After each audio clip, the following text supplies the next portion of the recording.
Hi, my name is Ruthie Wood, and this is for SPD 300 with Star Smith. When we're talking about education, it's important to remember that schools didn't start off with the goal of fully educating all kids. They started off with the idea of teaching common values to kids that they would need to do adulty things. It wasn't until the turn of the century during the Industrial Revolution that teachers in urban areas started to notice trends with kids falling behind and started implementing some after-school programs that they called delinquency prevention. In the 1940s, teachers in the US started spending a little bit more time looking at the trends and spending time with kids who were more at risk than others. In 1954, Brown versus the Board of Education blew the lid off the public school system, and all eyes turned inward. This brought forth the 1965 Elementary and Secondary Education Act that ensured all students, even those who were at a disadvantage, deserved to go to school. A year later, that wording would be revised to say that handicapped and disabled children had a right to be in school. In 1970, two instrumental court cases broke through known as Park and Mills. Park is the Pennsylvania Association for Retarded Children, who was issuing a huge lawsuit against the Commonwealth of Pennsylvania for denying their students with cognitive or intellectual disabilities access to public schooling. Meanwhile, down the road in D.C., kids who were in school with disabilities were being excluded, suspended, and even expelled for their disabilities based on a lack of funding. So in 1972, Congress launched a huge investigation and found that more than 3 million children in the United States were either being vastly undereducated or weren't receiving an education at all due to their disabilities. This prompted the 1973 Rehabilitation Act that said any institution that receives federal funding cannot discriminate against those with disabilities, and specifically Section 504 of the Rehabilitation Act outlined laws and policies for schools. In 1975, Congress also launched the Education for Handicapped Children Act, which would later become known as IDEA. This would be revised in 1997 and again in 2004 to state that all children have the right to a free, appropriate public education, or FAPE. They have that right to their free, appropriate public education in the least restrictive environment, LRE, meaning that children with disabilities should be in classes with children who don't have disabilities. All of this should be planned in an individualized education plan, or IEP, and there are several procedural guidelines and safeguards for the children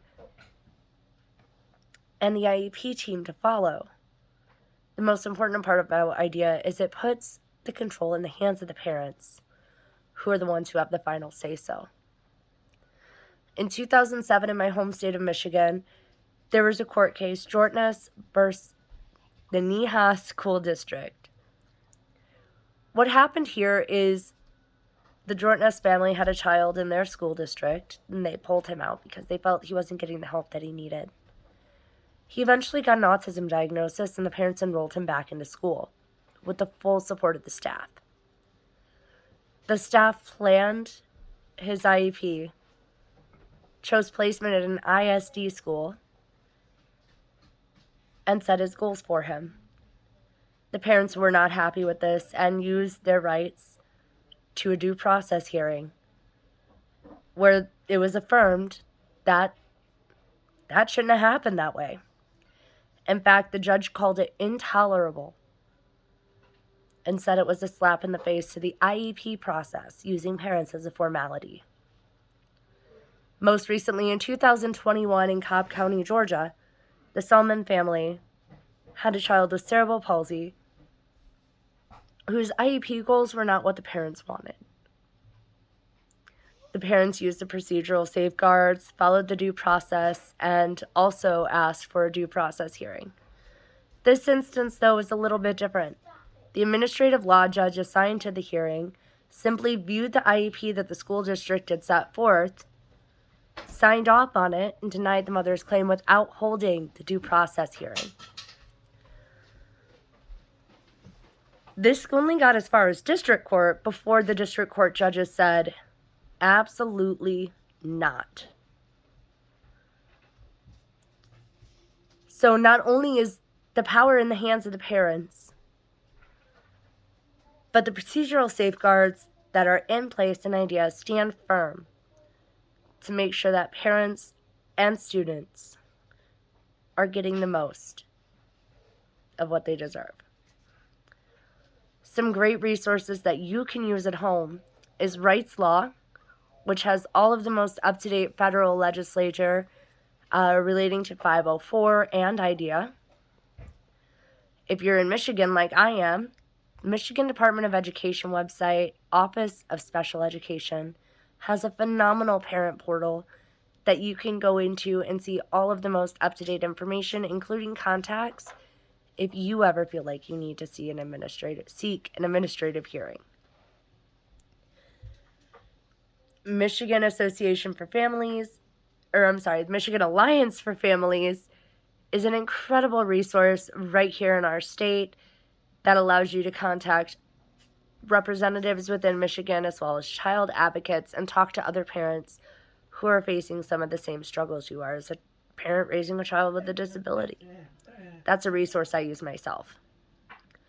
And our regional resource is CORE ISD. CORE is Crawford, Ogama, Oscoda, and Roscommon counties.